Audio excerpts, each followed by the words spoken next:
अतिवृष्टि से पीड़ित किसानों को पैकेज की घोषणा करो। मैं बहुत जिम्मेदारी के साथ कहना चाहता हूं, मैं इस सैलाब को साक्षी मानकर डोटासरा जी, ये सैलाब इस बात की गवाही दे रहा है कि वोट चोरी केवल दिल्ली और देश के अन्य हिस्सों में नहीं,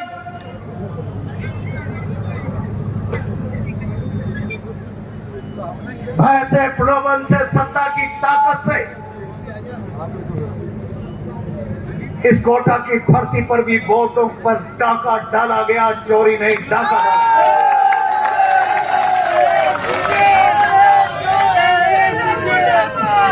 बहुत सारे लोग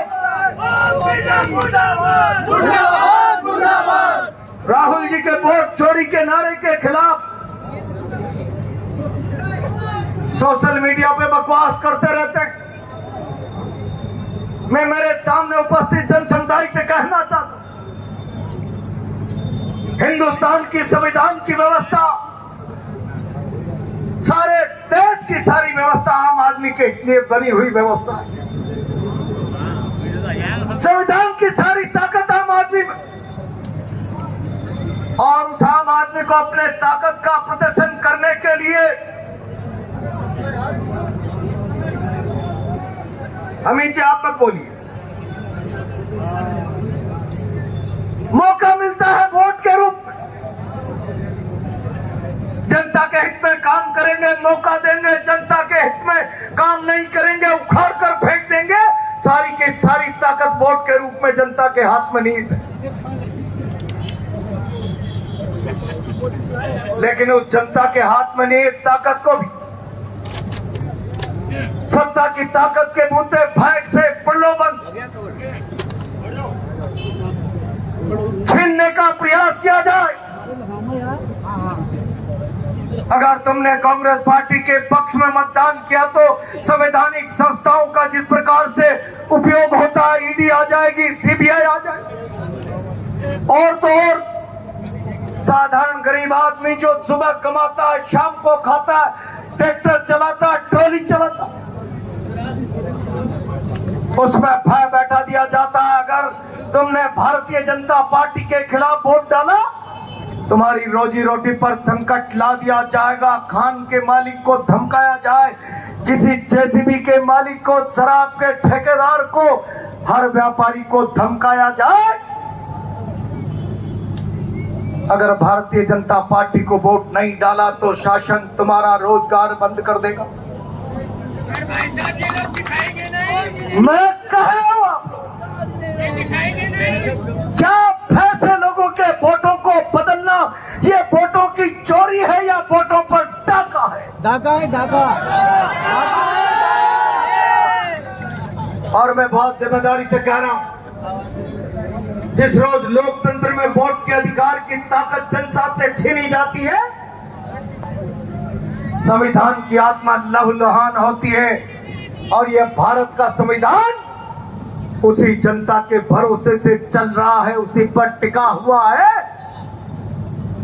मैं जिम्मेदारी से कह रहा हूं। बहुत लोग कहते हैं भारत का प्रजातंत्र की व्यवस्था 4 पहियों पर टिकी हुई है, व्यवस्थापिका, न्यायपालिका, कार्यपालिका और प्रेस। मैं जिम्मेदारी से कह रहा हूं, ये सारे के सारे चारों स्तंभ और सारे प्रजातंत्र की व्यवस्था रेशम से भी बारीक उस जनता के विश्वास के सेतु पर टिका हुआ है, जिसका तुम सरेआम चुनाव में खून करते चले जा रहे हो। और अगर ये विश्वास टोल गया तो सारा प्रजातंत्र लड़खड़ा जाएगा, सारा प्रजातंत्र। जनता का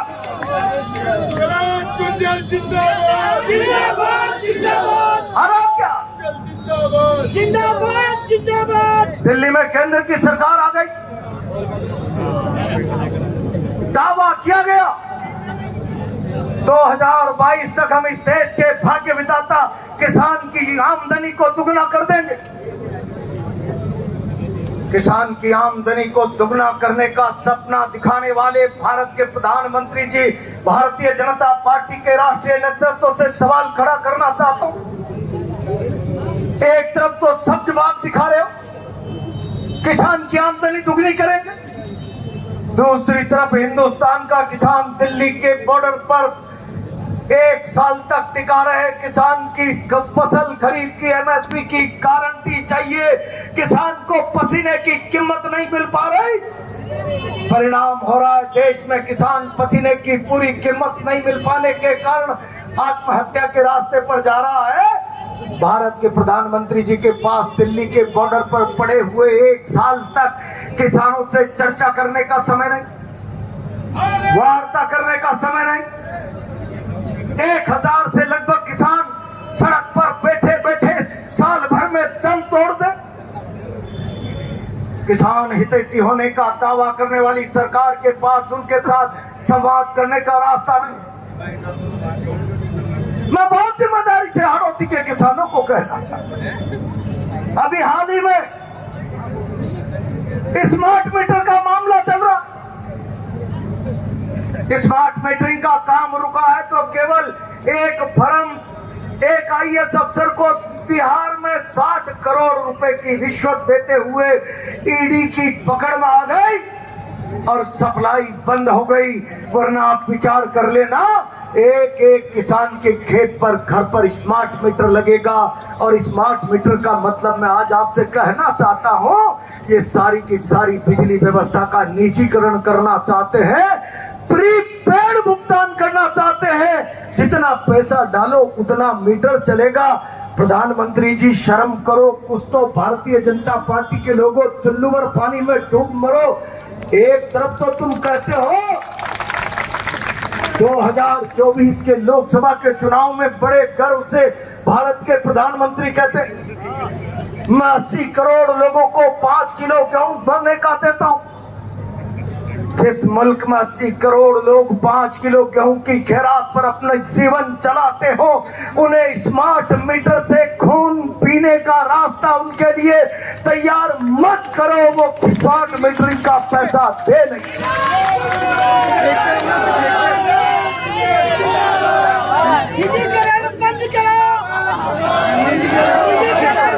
और प्रधानमंत्री जी शायद आप भूल रहे हैं, कुछ समय पहले स्मार्ट मीटरिंग के मामले में भारत के सर्वोच्च न्यायालय का फैसला आया। बिजली आवश्यक वस्तु है, बिजली डेवलपमेंट के लिए आवश्यक है, बिजली जीवन के लिए आवश्यक है। इसका व्यवसायीकरण नहीं किया जा सकता, इसका निजीकरण नहीं किया जा सकता। सरकारों को बिजली के मामले में उत्तरदायित्व की भावना समझनी होगी। आम जनता के जरूरत की वस्तु समझकर इसको व्यवसायिक नजरिए से हटकर काम करना पड़ेगा। ये सुप्रीम कोर्ट ने टिप्पणी की। मैं सवाल छोड़ना चाहता हूं, सुप्रीम कोर्ट की टिप्पणी के बाद एक मजदूर जो सुबह कमाता है शाम को खाता, जून के महीने में रात के 12 बजे उसकी बिजली का प्रीपेड का पैसा खत्म हो गया, तो क्या रात के 12 बजे ऑनलाइन पेमेंट करेगा, रिचार्ज करेगा? मैं देश के सारे लोगों के खाते खोल रहा हूं जन धन योजना में, लेकिन आज वो जनधन योजना में जो खाते खोले गए उन खातों की स्थिति क्या है?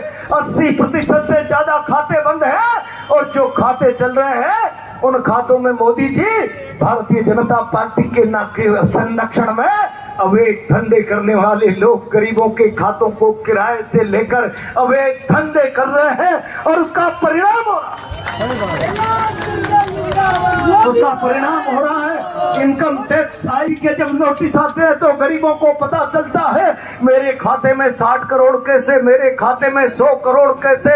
ये जो धंधा भारतीय जनता पार्टी के संरक्षण में हो रहा है, ये जनधन योजना में जो खाते आपने खोले थे, देश में आपने नोटंकी जो की थी, और नोटंकी में तो भारत के प्रधानमंत्री जी आपसे बड़ा कोई हो ही नहीं सकता। अभी राहुल गांधी जी के मंच से उतरने के बाद किसी से मोदी जी की मां के लिए अपशब्द भारतीय जनता पार्टी के लोगों ने ही बुलवाए। और मैं कहना चाहता हूं, क्यों नहीं आज तक उसको पकड़ा, क्यों नहीं उसका खुलासा किया? और फिर प्रधानमंत्री जी देश से अपील करते हैं ये मेरी माँ का नहीं, ये पूरे देश की माँ का अपमान है। मोदी जी हम भी कहते हैं हम माँ के पुजारी हैं, तुम कुछ नहीं होंगे, तुम तो माँ के नाम का भी राजनीतिक व्यापार करते हो। हम माँ के पुजारी हैं, माँ के। अगर तुम्हारे मन में माँ के प्रति सच्चा प्रेम होता, माँ के प्रति सच्चा दर्द होता, तो तुम्हारी माँ को बनावटी गाली पर दर्द नहीं उठता। मेरी माँओं को मणिपुर में पेन वस्त्र नग्न करके दौड़ाया गया। भारत सरकार के एक एक व्यक्ति की जुबान पर लकवा पड़ गया, लकवा पड़ गया। प्रधानमंत्री जी आपकी माँ को कोई अब शब्द नहीं बोले, दूसरे की माताओं की, मुल्क की माओं की सत्ताबरू लुटती रहे, नग्न करके सड़कों पर उनको तोड़ाया जाता रहे और वीडियो बनाकर पूरे देश के सामने भेज दिया जाए और प्रधानमंत्री की जुबान लकवे से पीड़ित हो जाए। नौटंकी बंद करो। आप ले जाना कहाँ चाहते हैं देश? किस जगह ले जाना चाहते हैं? अभी किसान में निम्बोदा जाकर आता। बिरला जी आपने भैंसे भ्रष्टाचार से सत्ता की ताकत नंबर डाल दूं ना आपको, ईमानदारी से चुनाव जीत लिया होगा। चैनल पे भेजना है। मैं बहुत जिम्मेदारी से कहता हूँ, ठीक है आपने भय से, भ्रष्टाचार से, लोभ से, लालच से, धर्म के उन्माद से लोकसभा का चुनाव जीत लिया, लोगों ने चिता दिया, कमजोरी प्रदर्शित हो गई, लेकिन उसके बावजूद भी आदमी चाहता है न्याय मिलना चाहिए। हमने चुन दिया तो चाहे लीगल इलीगल कैसे भी परिणामों में चुन दिया गया तो उसको न्याय करना चाहिए, इंसाफ करना चाहिए। सरकारी गाड़ियों का काफिला लेकर चलने वाले बिरला जी, मैं सवाल करना चाहता हूं, कोटा की सड़कों की हालत आपने देखी? कोटा की सड़कों में गड्ढे इस प्रकार हो, आपको अंदाजा नहीं, आप अपनी सरकारी गाड़ियों के काफिले में निकलते हो। सही है। मैं देखता हूँ मेरे निम्बोदा जाने से एक दिन पहले पजामा गीला करके आप घर घर घूम रहे हो। मेरे को लग रहा था अब तो राहत की बाढ़ आ जाए,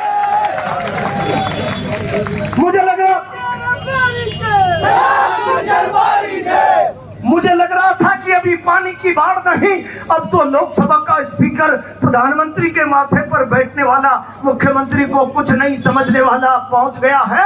अब तो राहत की बाढ़ आ जाएगी, राहत की बाढ़। बिरला जी मेरा निम्बोदा, मेरा छावदा का मालियों की बारी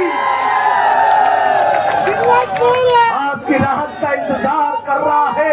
उनके पशुधन का पता नहीं, घर की संपदा का नाश हो गया, खाने पीने के दाने नहीं बचे। मैं छावदा में मालियों की बाड़ी में गया, नदी के किनारे मेज के 100 घर स्वाह हो गए, स्वाह हो गए। न बकरी बची, न भैंस बची, न आटा बचा, न दाना बचा। मैंने कलेक्टर से कहा क्या व्यवस्था है खाने पीने की? बोला पंचायत से कहा है। 17 दिन बाद पंचायत ने कल सुबह खाना बंद कर दिया। देलुंदा के स्कूल के लोगों ने कहा हमारे बच्चे 17 दिन से स्कूल नहीं जा रहे हैं, सरकार वैकल्पिक व्यवस्था करे। सरकार वैकल्पिक व्यवस्था नहीं, मौज मस्ती में मस्त है।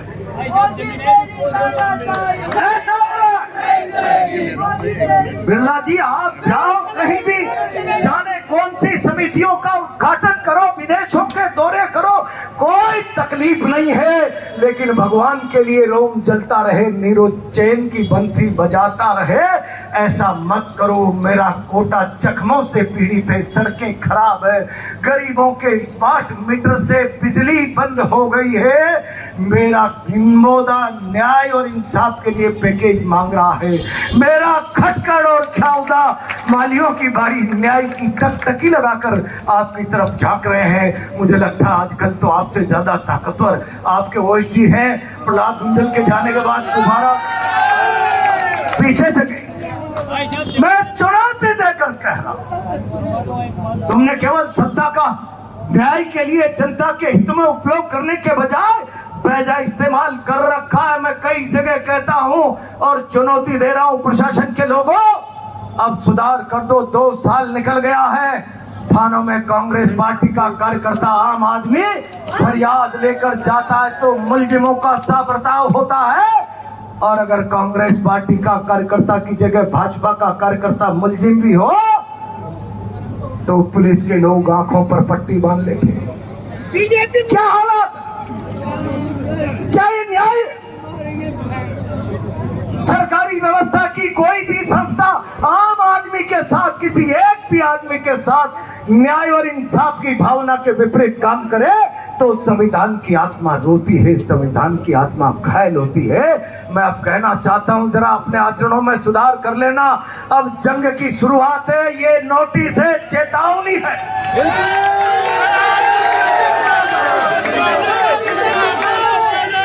और अगर आपने भविष्य में जनता के साथ, अन्य बैठ जाए थोड़ी देर, भविष्य में जनता के साथ न्याय और इंसाफ करने के बजाय दादागिरी करने की कोशिश की, कांग्रेस के कार्यकर्ता के साथ अपराधियों का साथ सलूक किया तो ईंट से ईंट बजा देंगे। ये बैरिकेड्स लगाकर, मेरी बात सुन लेना, या तो आचरण सुधार लेना, आचरण नहीं सुधारा तो तुम समझो हम अनुशासन में विश्वास करते हैं, प्रजातंत्र में हमारा भरोसा है, संविधान में हमारी आस्था है, इसलिए हमारे प्रदेश अध्यक्ष की अगुवाई में हम शांतिपूर्ण प्रदर्शन कर रहे हैं। अगर चुनौती हो गई, बात फंस गई, अन्याय किया तो तुम्हारे बैरिकेड को वहां पता नहीं लगेगा। आपकी मैं चुनौती देख कर रहा हूं, मेरी आवाज किसी माई के लाल अफसर